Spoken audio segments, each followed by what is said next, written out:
Mel B's had an amazing roller coaster life. The Spice Girls, talent shows, but behind the scenes, a few marriages, a lot of drama, drugs and suicide attempts. Watch it! I have had highs, lows, a lot of laughs, a lot of tears. She's such an open book. I do talk a lot. This is about girl power. This should be perfect, right? With Scary Spice, anything can happen. I've got bigger balls than he has. Not literally, but you know what I mean.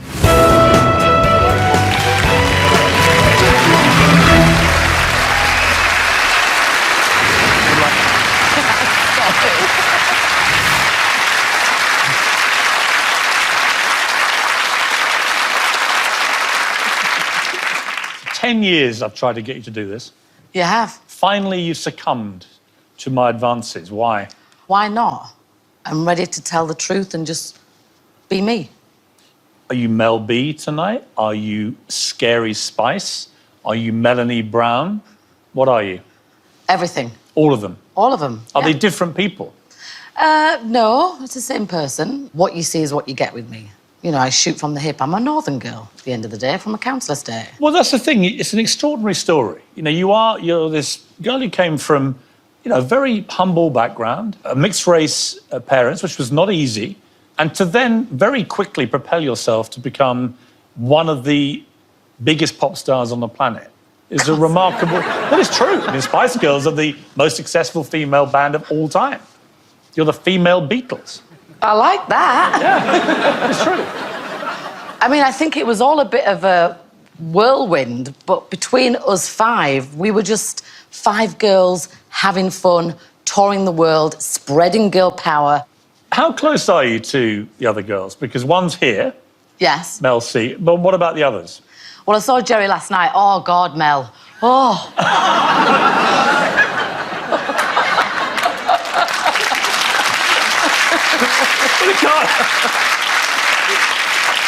You can't take a camel to the Oasis and not give it a drink. What happened? Well, I had to have a shoe fitting. Geri was very persistent, as she is. I'm coming over at 7. I said, no, I've got my daughter here and I've got the shoe fitting. Have you been fitted for your shoes yet for the tour? What's wearing trainers? You still need to be fitted. Trainers? Yeah? I'm just going down. Sorry. I'm here. Excuse me. Sorry. I'm literally sitting here. Sorry. Interviewing you. So I had a couple of hours having my shoe Clearly, I mean, you two are clearly good mates then. Of course they are. Right? Yes. But Geri? I mean, I love Geri to bits. Are you kidding me? But she's batshit crazy. But I adore her. I absolutely love her. I mean, and then Emma... no disrespect, but for you to be calling somebody else batshit crazy... You say I'm crazy in just like a humble northern way. Geri's crazy in a different way, but she's very intelligent. But we love her for that, don't we, Mel? Absolutely. Yeah. Baby, presumably, is just lovely, right? Everyone She is. agrees with Sweetheart, yeah. Right? One of the nicest people you'd ever meet. Posh? Bit of a bitch, but I love her.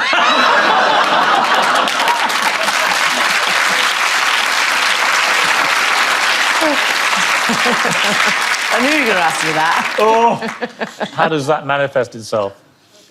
Well, I mean, us 5 were together, and now we're going on tour as 4. I'm gutted she's not going to be with us. But I'm still going to hold that candle and hope that she will be. If I could trap you on a desert island for the rest of your life with one other Spice Girl, and I agree it's a bit awkward because one's in the room. Well, I've got, like, 4 great options. You can only have one. You would survive with Mel C because she's very practical and she'd just help you live. You know what I mean? Would be Mel C? No, I haven't finished yet. Emma would be good to be able to sleep at night because she's very cuddly and very mumsy and warm. Geri would be good if you were bored because she just wanted to talk. Victoria would be good because maybe she'd, like, pay for somebody to fly a jet over to rescue us. So, I mean, my options are very far and, you know, a lot. So come on, you can have one. You've been through the options, you've weighed them all up. I'm not going to, because we started off as a group and we will survive as a group. I don't have to choose one. When you were in the Spice Girls, apparently when you asked for room service, Mel C would answer the door in a T-shirt, Emma, Geri and Victoria would be in bras and pants. You would walk in completely naked Yeah. and accidentally drop the towel. Yes. Is that true? Yeah, because I find that funny. Wouldn't you find that funny?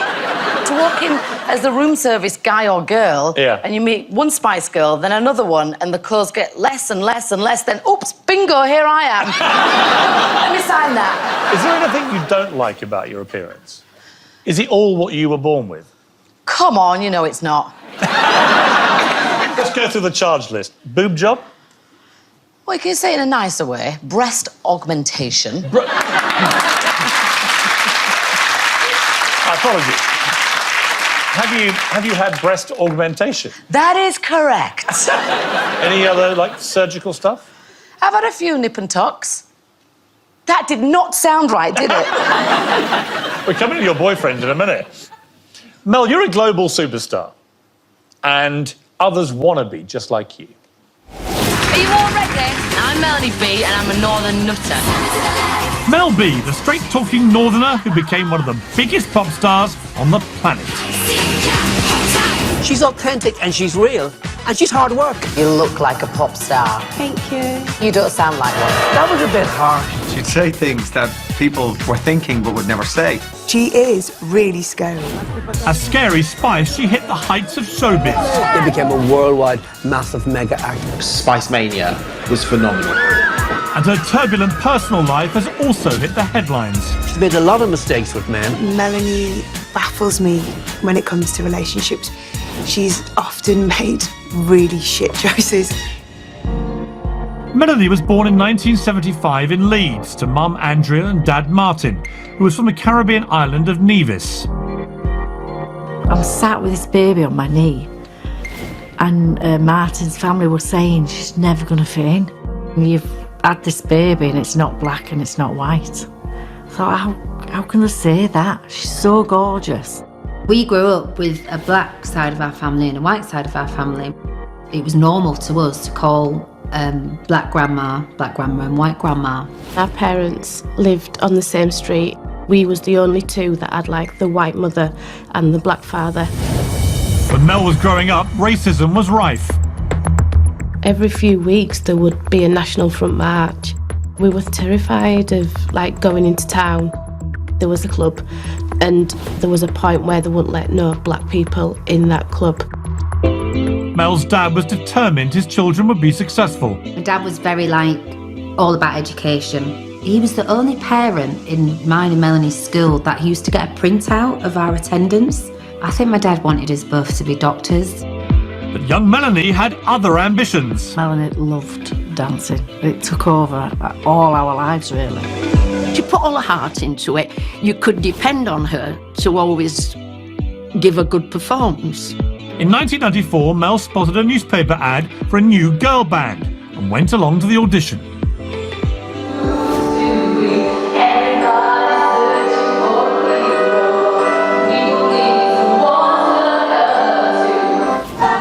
She got the gig, and with Mel C, Geri, Emma and Victoria, the Spice Girls were born, with the group living and working together 24/7. Well, we eat, sleep and drink it, really. We all live together. She had a double bed and I had a little single at the side of it. The hard work paid off, and in 1996, the Spice Girls had their first #1 hit with Wannabe. They just captured the public's imagination and every young kid wanted to be a Spice Girl. The band sold 85 million records worldwide and became the biggest female group of all time. It was like Beatlemania. These girls had something to say.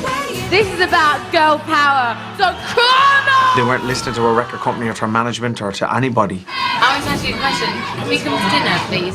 I wish my mum still had the same style in the 90s, because she looked so cool. What do you think of the Spice Girls? Watch it, she stood next to me. Please, you know, these are my heroines. Mel B was definitely a role model for young Afro-Caribbean girls. There weren't many around in the music business. She was just so unapologetically herself. Growing up, I hated my hair.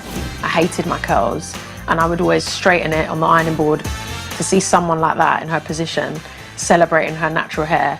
Yeah, Mel B can rock her curls, then I'm going to rock mine. She's brave.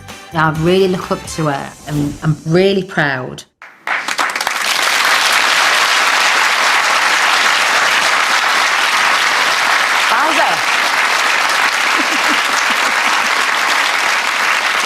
It's interesting that's made you quite emotional, that. Yeah, yeah. Why? Because you don't, until you see yourself like that, you don't really realise the influence that you've had on other people, especially other mixed race girls. It wouldn't have been easy for you to grow up in Leeds at that period of time with a white mother and a black father. No, it wasn't easy for my mum and dad. I mean, my mum would hand me to my father when they took the bus just to stop him from possibly being beaten up by racists. You know, so I'd get chased home from school being called the worst words. They called me nigger, packy, oh God, half-breed, red-skinned, just very derogatory words. And I used to say, well, I'm not any of those. I'm mixed race. I have the best of both worlds. I'm black and I am white. I said to my mum and dad, they've done it again. And what did they say? Sort your own fights out. So, yeah. There was a club in Leeds, as Sherelle said in the VT, that didn't allow black members. Yes. And your dad tried to join and they wouldn't let him. Oh, no, they wouldn't let him because he was black. You went back when Wannabe went to #1, didn't you? Yeah, I did. What did you say to them? I said, I'm going to buy this place.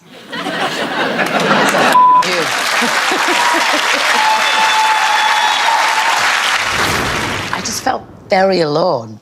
I just didn't want to live anymore.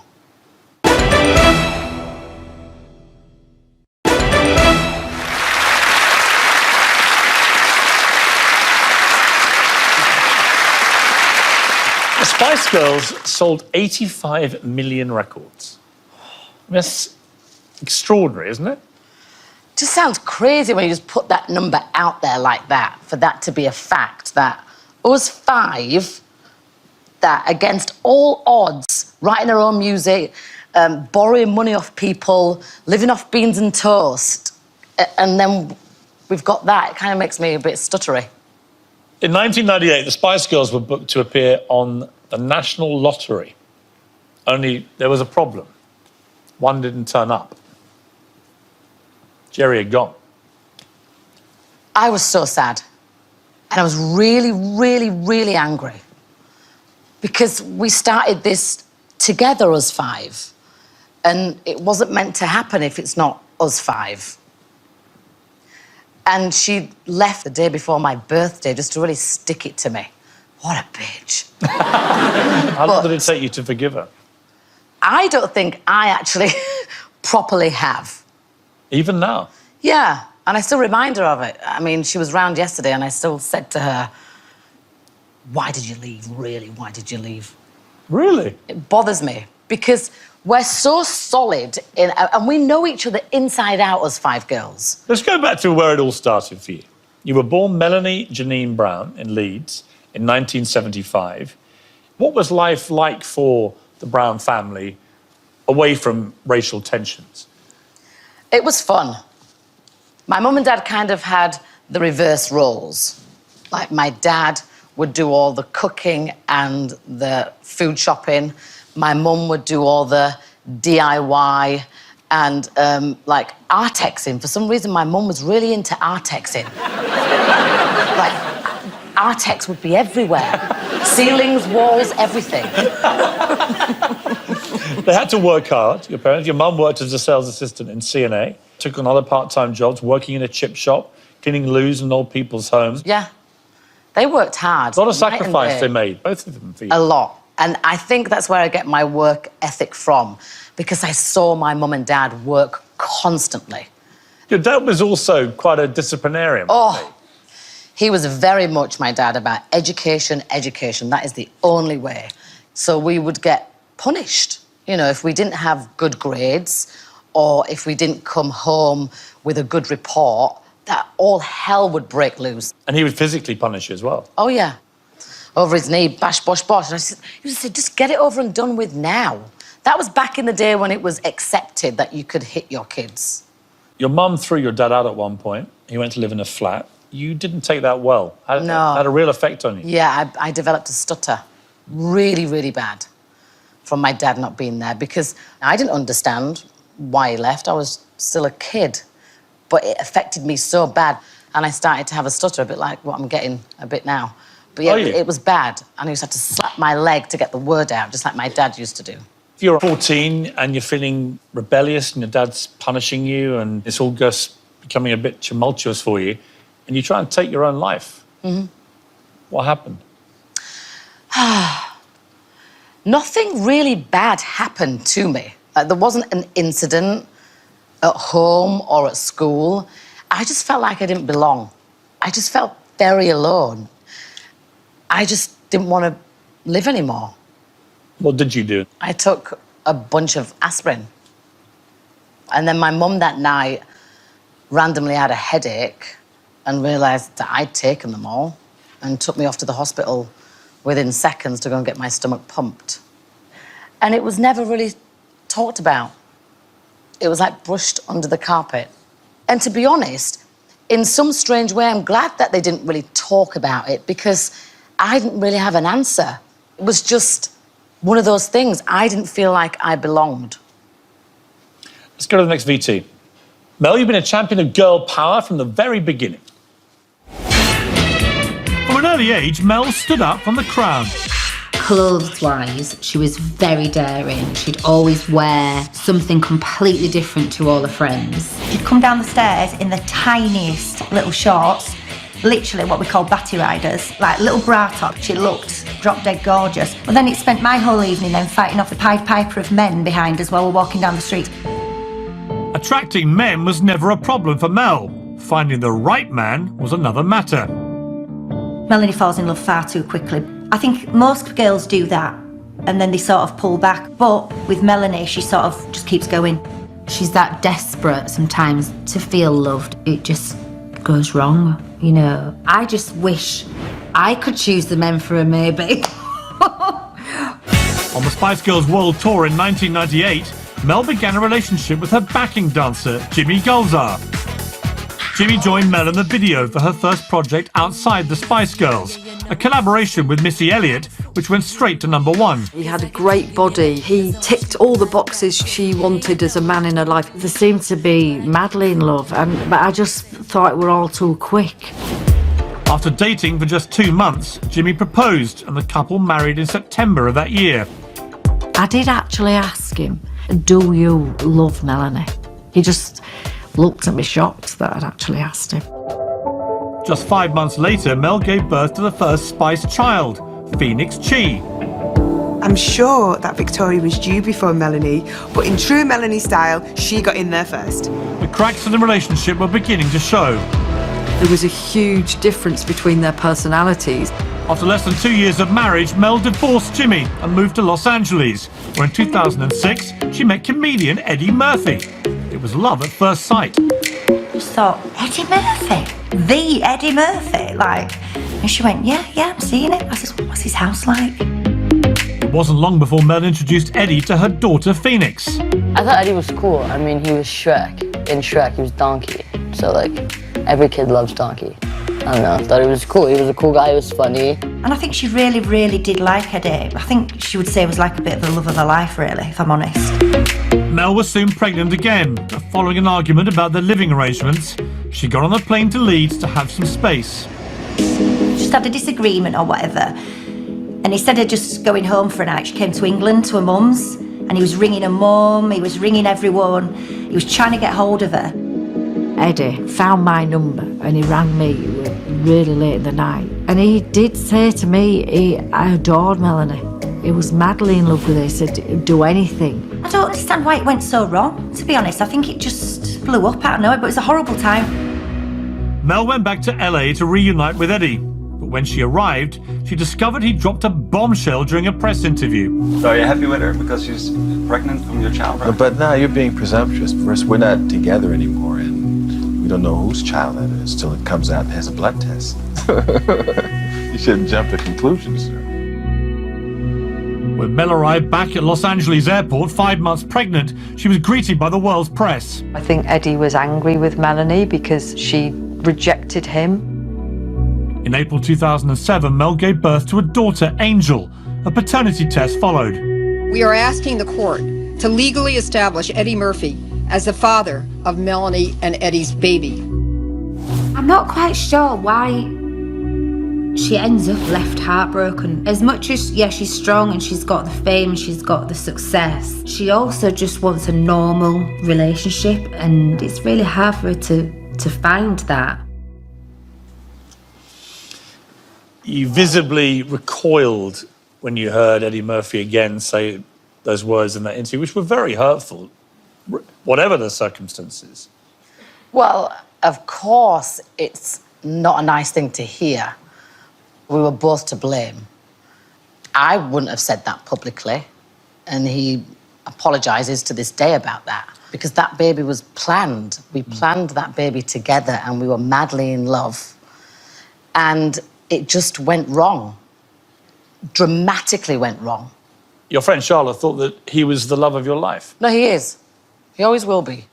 If you hadn't fled home and then frozen him out in the way that you did, do you think that it may have been a different story, that you might still be together? I don't think you can say that, because it is what it is. And I expected him, you know, like I'm the true romantic kind of love story kind of girl. I wanted him to come find me. Yes. You expected Eddie Murphy. All I did was call my mum. You thought Eddie Murphy would leave Los Angeles and come to Leeds? Yeah. Really?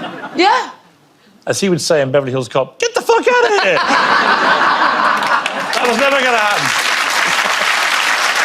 Well, it didn't. It didn't. Do you think, does any part of you think that if he was to be a single guy again? Stop it. I haven't said anything yet. I know what you're going to say. What's the answer?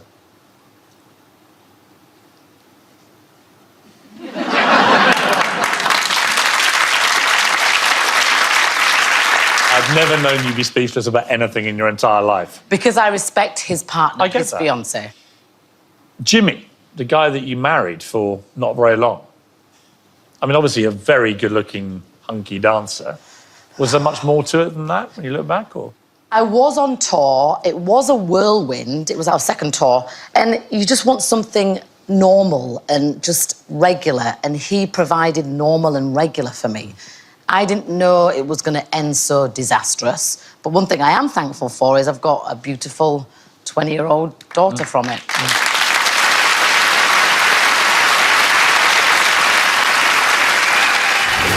You were coming here to be brutally honest. I am being brutally honest. So did you or didn't you with Geri Halliwell?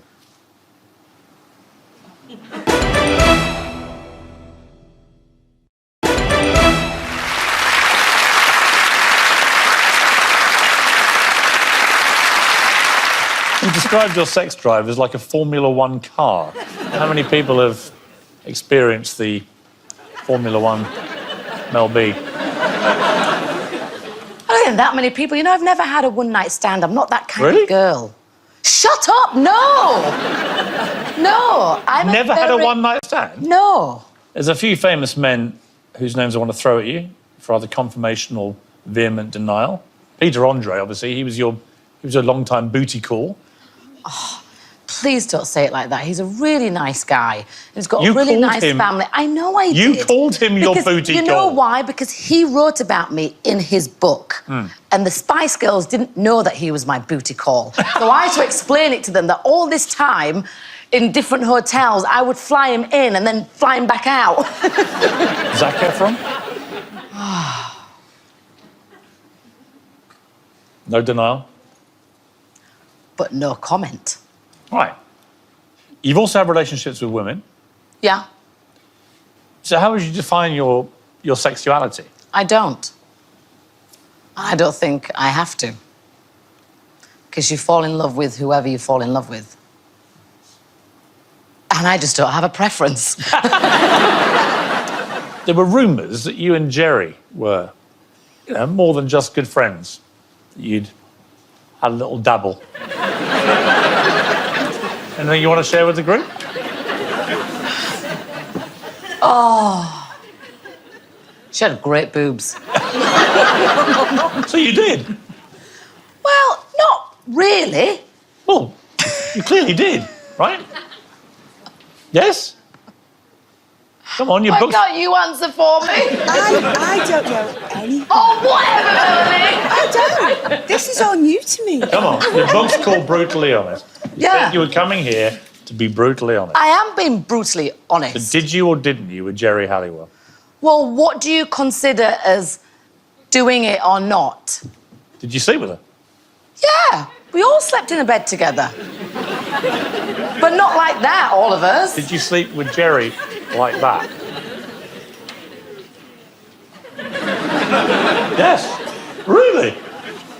She's going to hate me for this because she's all posh in a country house with her husband. Oh, but it's the past. But it wasn't a thing. It just happened and we just giggled at it and that was it. How many times did it... Oh, stop it, you pervert.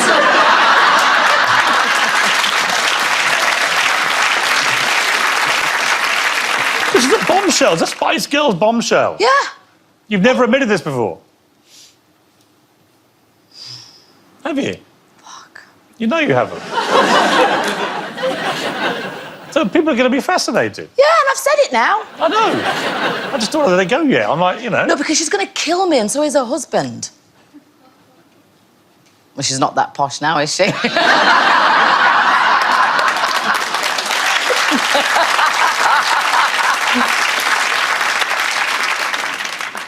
Should we move on? Yeah. Yeah, OK. Melanie, amongst some incredible highs, there have been some very dark times too. Just after the birth of Mel's second daughter, Angel, a new man came on the scene. Film producer Stefan Belafonte. Angel was only about 3 weeks old and I was worried about Melanie. She was so vulnerable. He kind of swooped in and wanted to just, like, take over. I think from very early on, we had concerns about him.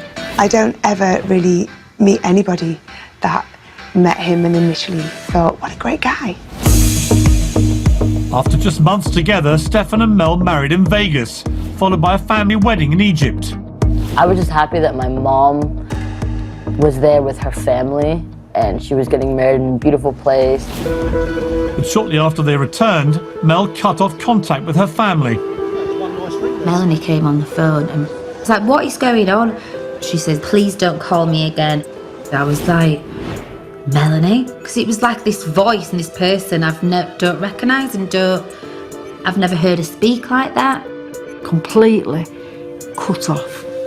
It was horrific for them to be ripped from your lives.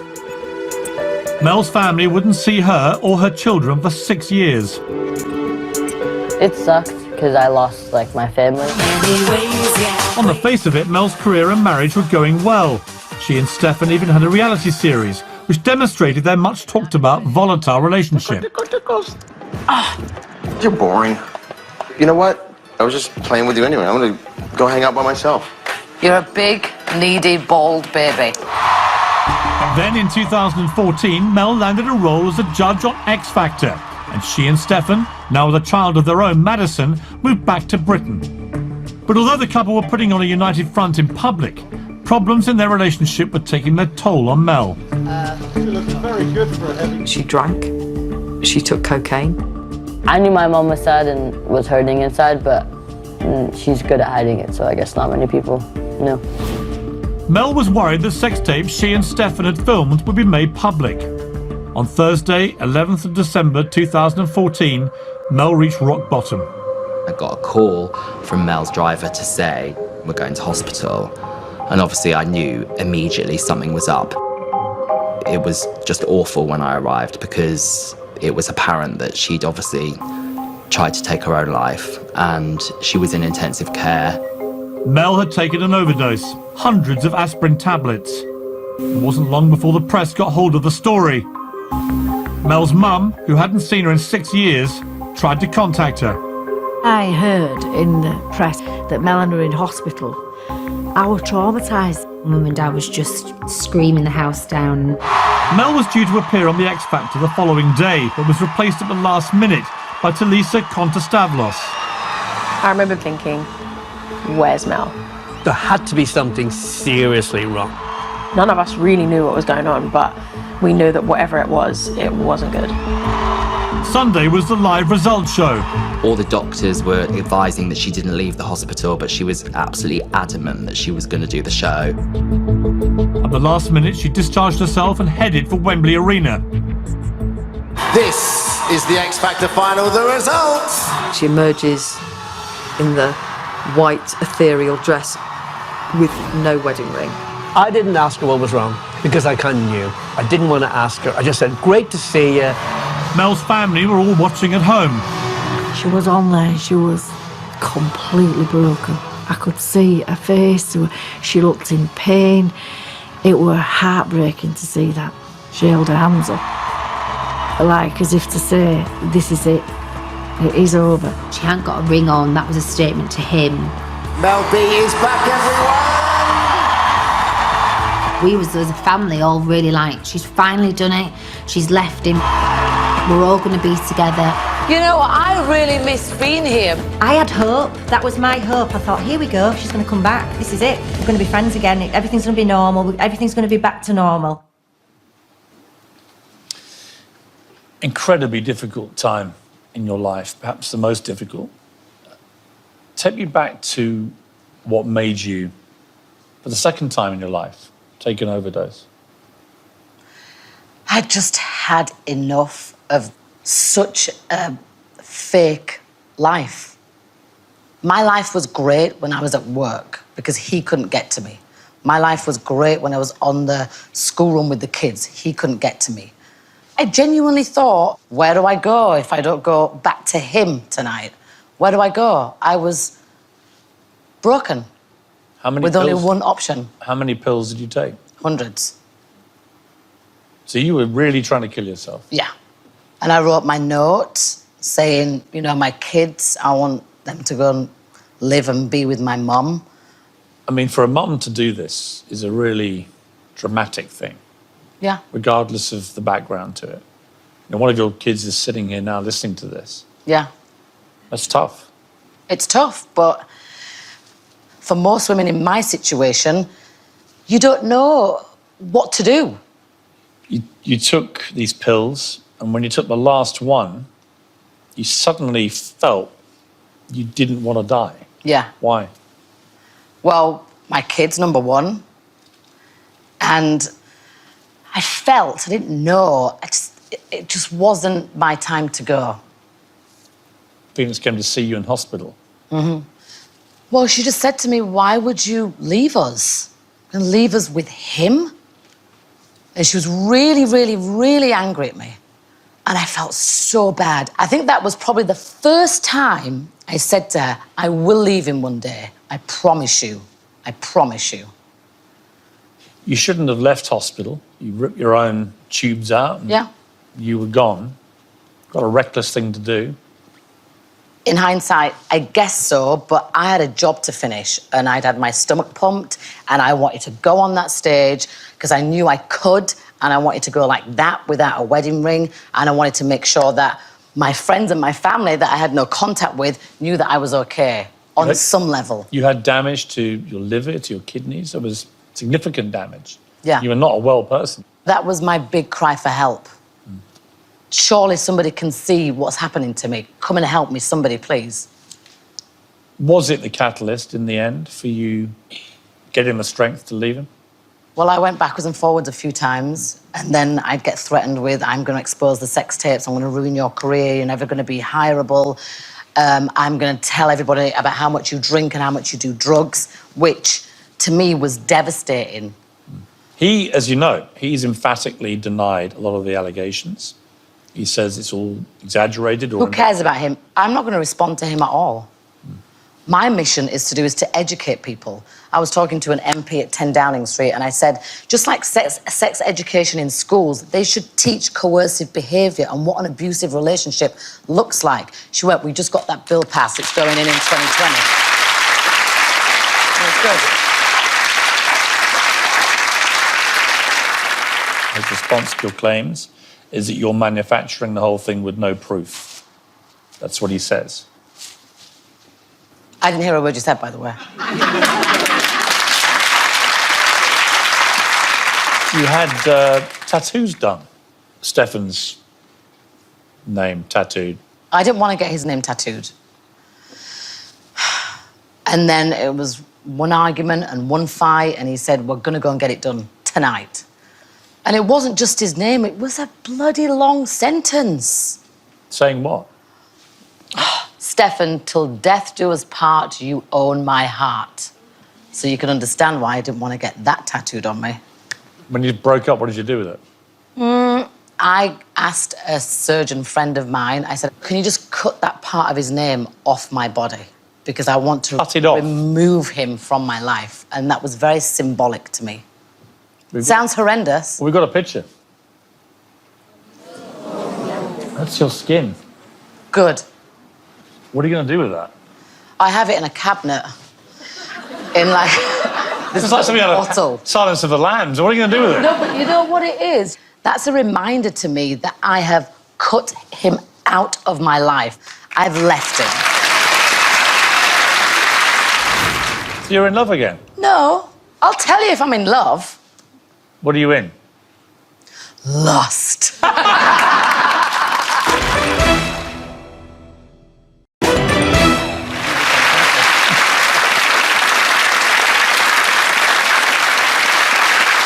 How do you love life these days?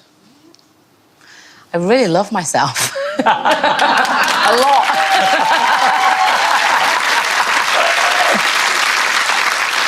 Have you been dating again? Has that been easy? I don't think I'm ready to do that. I mean, right now, I'm just very happy with myself and my kids, and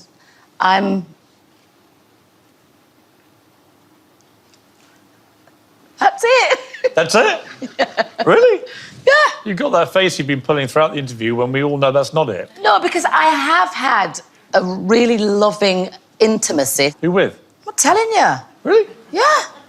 You're such an open book. Yeah, but there's some things... Well, actually, you know everything. So there is somebody out I don't think that person should even be talked about. But for me, it's nice because when I left my ex, I couldn't even be touched. I was terrified and paranoid. I'd wake up in nightmares and hot sweats. So for me to actually feel safe with somebody, let me just feel safe for a little bit, and then I'll tell you when I'm comfortable to talk about it. So you're in love again? No, I'll tell you if I'm in love. What are you in? Lust.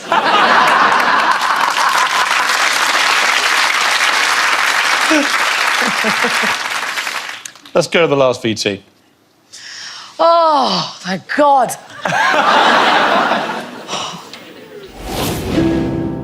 In 2017, Mel had been cut off from her family for almost a decade. She was appearing in Chicago on Broadway, and they called her with the news that her dad was dying of cancer. We contacted Melanie. I said, you need to come and see your dad. So she turned up with Phoenix, which it was really, really emotional. I just came from, school and straight to taking care of my mum with her dad dying and me losing a grandpa and seeing our whole family again. It was hard. Phoenix, I remember as a 8-9-year-old little girl, to see this tall 19-year-old, like a huge shock, and then see Melanie as well. She only just made it. It were like he hung on to say that, which were, it was just heartbreaking. We just hugged and cried it out, and, it was a sad time anyway, and a sad time for her as well. But yeah, we just hugged it out. And then as soon as he saw Melanie, he lifted his head, and those were his last words, and he just said, I love you. He actually hung on for about 5 days. And, Melanie even got into bed with him and Danielle, all cuddled. We just really came together, and he died the morning, like the day after. Reunited with her family, in December 2017, Mel divorced Stefan. She's really ashamed of everything that happened and everything she allowed to happen. Nobody knows what Melanie was after the divorce. It was really, really bad. She could cry, she could dance, forget about it, and then boom, the pain comes back in her head. That makes it even more courageous doing what she did, but I think it's been really cathartic. She began work on a new autobiography, documenting her marriage. I think it makes a huge difference when there's somebody as universally famous as Mel talking about this issue. It's incredibly brave. After publishing her book, Mel found a new calling as an ambassador for victims of domestic violence. My mum's a patron of Women's Aid, which helps a lot of women with abusive relationships. She went to a hostel in Leeds and she sat on the floor, spoke to these women in a group, and she told them her story. Everybody really bonded with her, and it meant so much that she'd come into the refuge. Her stories and her speaking out about them has been very inspiring to other women. In November 2018, the Spice Girls announced they would be going on tour. The world's most successful girl group is reuniting. The Spice Girls are here! Which Spice Girl needs the money the most? Me, because I'm divorced! We eventually came to a point where 4 of us at least were like, yeah, come on, let's do it, let's just do it. We're not getting any younger. Are you going to be recording anything new? Yes, we're recording an album. Right. We're going to the studio next week. She's fibbing. She just loves performing. That's why I'm so excited about the tour. That's where she's most comfortable. Let's see if Mel B behaves herself. Right. To have the girls back together again, doing what they do best. It's going to be fantastic. There's a special connection, there's a special relationship with the British public. You know, all these loyal fans, they're still there. La la la la la la. To see them together, it's going to be fantastic. She's got it all. She's just got to learn to find a way to make it work for her. For somebody that famous, the highs are unusually high, and then the lows are going to be lower. I'm not proud because she's famous. I'm proud because of what she's done, where she's been, what she's been through, the ups, the downs, the lows, the highs, the full shebang. My best friend. Your father's death must have been, after all you'd been through, a very difficult time, obviously, but particularly so given all the estrangement that you'd had in the years leading up to it. Yeah, it was such a shame. When I saw him, he didn't even look anything remotely like how I remember my dad looking like. But he sounded like my dad when he managed to whisper, "I love you." I mean, that was an amazing thing, that even in that condition, that was all he said all day. Just those 3 words to you. Yeah. I felt really bad. Because I hadn't seen him in so long, and then I see him like that. I felt really bad, and I felt really angry at my ex-husband, and I felt really bad for my kids. I've always felt bad, but I couldn't tell him. Right before I said to him, "You can go now because I have to go and divorce this monster." And he just looked at me and took his last breath. And that gave me the strength. Because I'm like, I've said it to my dad, so now I have to do it. And I just wish he was here. I just wish I could, just like see him one more time and all that kind of stuff. You know, if only I would have gotten out of that relationship sooner, I could have spent more time with him and more time with my family and not damaged everything in the process. But at least I got to see him and he gave me that strength. How pleased are you that you and your mum got back together? And I'm very, very thankful that I can restore my relationship with my mum, my sister, my best friend. I'm glad that I can do that now, freely and lovingly, and we can all start healing together as a family.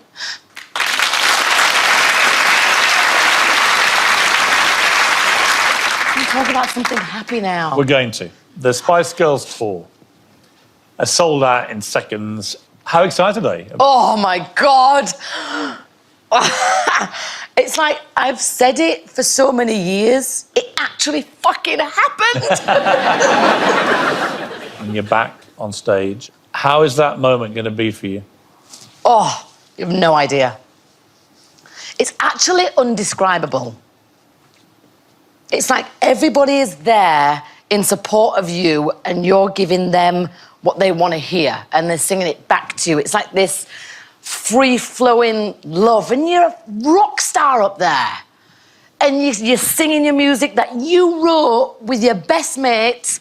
It feels electric. The first time round, it kick-started a whole new life for you. In a way, this time, it's the chance to kick-start a whole new life again. Yeah, in more ways than ever. For me personally, spiritually, physically, mentally, financially, everything. It's like I've hit the jackpot. I am now back to being me, and what better place to be back in than with my girls, Spice Girls.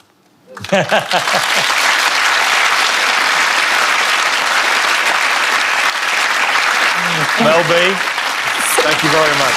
Thank you.